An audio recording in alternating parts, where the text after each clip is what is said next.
Hey, beautiful. I hope you're doing lovely. Today, I'm going to be talking about 7 habits of highly effective people.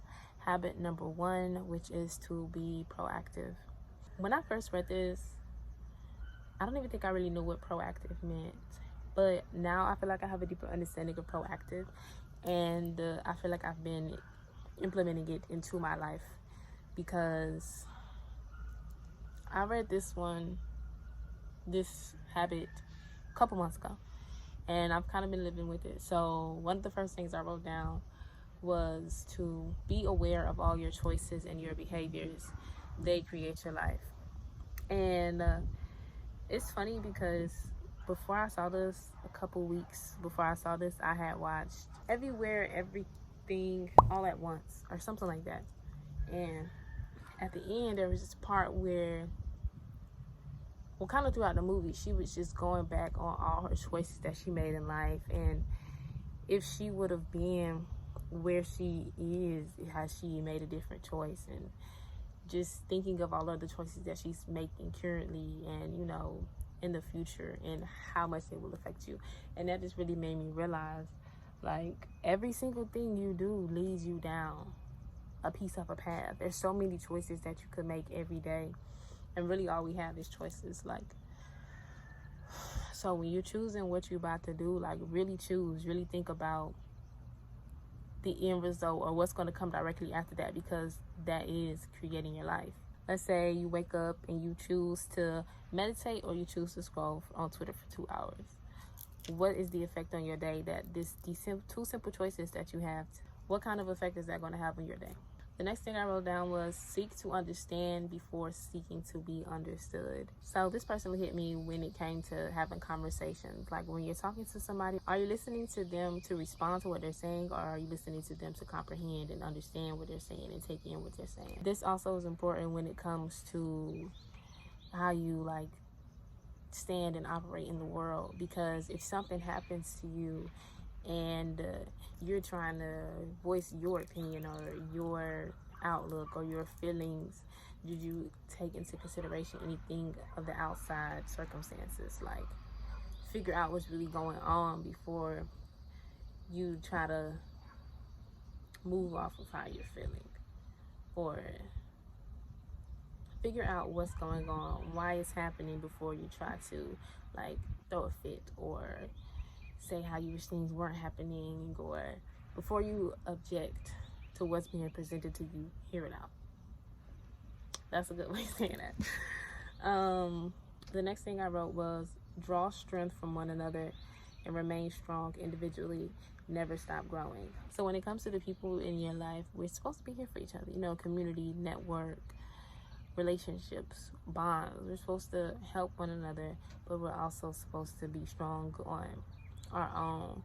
It's kind of like the Incredibles, the second Incredibles. You know how the lady was mad because her parents depended on superheroes, and she was saying they lost their individuality. They started depending on people outside of themselves to save their lives and to be there for them. But really, we have to remain confident in ourselves that we can do the best of our abilities, but also lean on other people or connect with other people when we need to. We're supposed to be a unit, but also be able to stand on our own. The next thing I wrote down is we see the world as we are, not as it is. Most of the times when you're looking at situations, it's based on your perspective, right? It may not be the facts or what it really is, what you see immediately when you look at something. You look at something and you base your judgment off of your past encounters or your belief systems. If you see growth as impossible, how would that affect your actions? You would stop growing. You wouldn't even attempt to make a growth. You wouldn't even take a step towards growing if you saw it as impossible. So that's another example of how you see the world as you are, not as it actually is. 3 simple actions to be proactive. See it, do it, get it. See what you want, do what you have to do, get the thing that you want. Simple as that. To continue bearing golden eggs, you have to take care of the goose. This was really a good little line, because you get a golden egg, but then let's say you neglect the goose or you go sell a goose.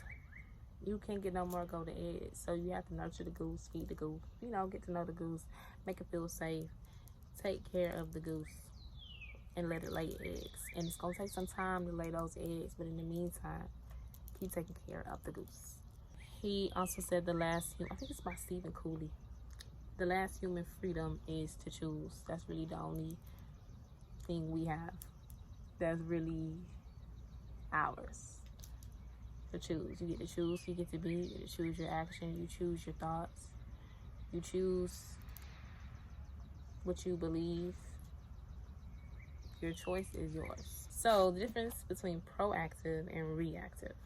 So he says, like, there's a vocabulary that you have when you're proactive versus the vocabulary that you have when you're reactive. So when you say things like, I choose to, I prefer to, I will, yes, no, you're being proactive. And when you say, I have to, I must, I can't, if only, or I don't have the time, blah, blah, blah, you're being reactive. Being reactive just means you respond to the situation at hand immediately without really considering your options. When you're proactive, you think about things. You think, what's the best choice for me to have here? You are in control of what you're doing. So saying, oh, I gotta do this, you don't have to do anything. You choose to do something either because you felt like it was the right thing to do, or you felt like you had to do it because somebody else told you, or you felt like following the rules somebody else needed. It's still your choice. Oh, there was this diagram, circle of concern and a circle of influence. So focus on the things that will influence things that you want, basically. How can I say that better? So you study the need and the problem and proactively go after it. Don't really focus on things that you can't do anything about. Let's say you ride down the road and your tire just popped. Being reactive would be to get mad, to get upset, to blame somebody, to just sit there and wallow.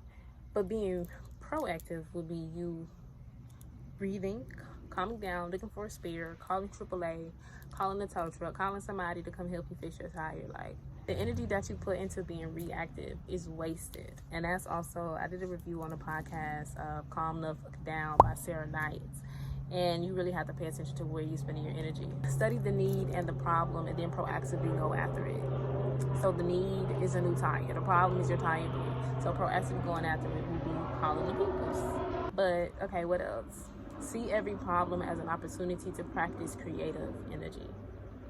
So when something comes up, instead of like, dang, something always happened to me, or, oh, here goes something else. Like, think of it as a fun challenge. Like, what can I do right now to get me out of this? And then get it done. And then to make it even better, to make it even more engaging, rate yourself. What would you give yourself? Would you give yourself a 94 or would you give yourself a 63? It's okay, take that 63. But next time, try to bring that grade up. Okay, haves versus bees. This is another good one. Have is the circle of concern. Bees is a circle of influence. So the haves, like, only if I had this. If I had this, I can do this. You can't really do anything about if you had something because you don't have it. So switch that to be. What can you be? How can you be? You know what I'm saying? Oh, I can be calm. Oh, I can be patient.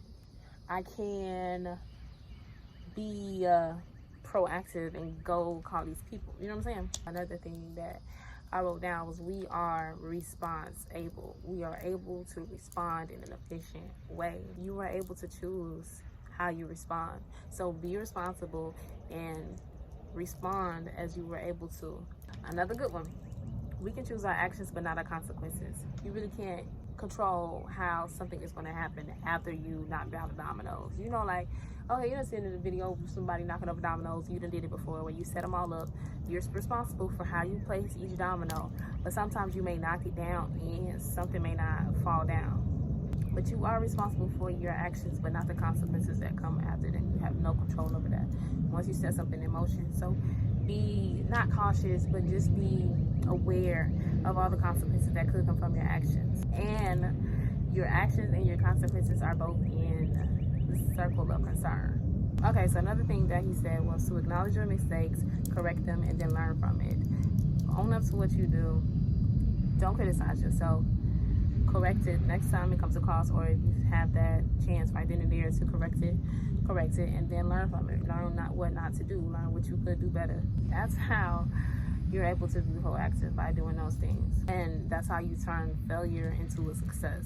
So that way you really have no failures if you can convert them all into successes. Because if you learn what not to do, then how did you fail? You know what I'm saying? You gain knowledge, you gained experience. And when you figure out these mistakes, you immediately act on your mistakes. As soon as you have the chance, you correct those mistakes. And you do that so they have no power in the future.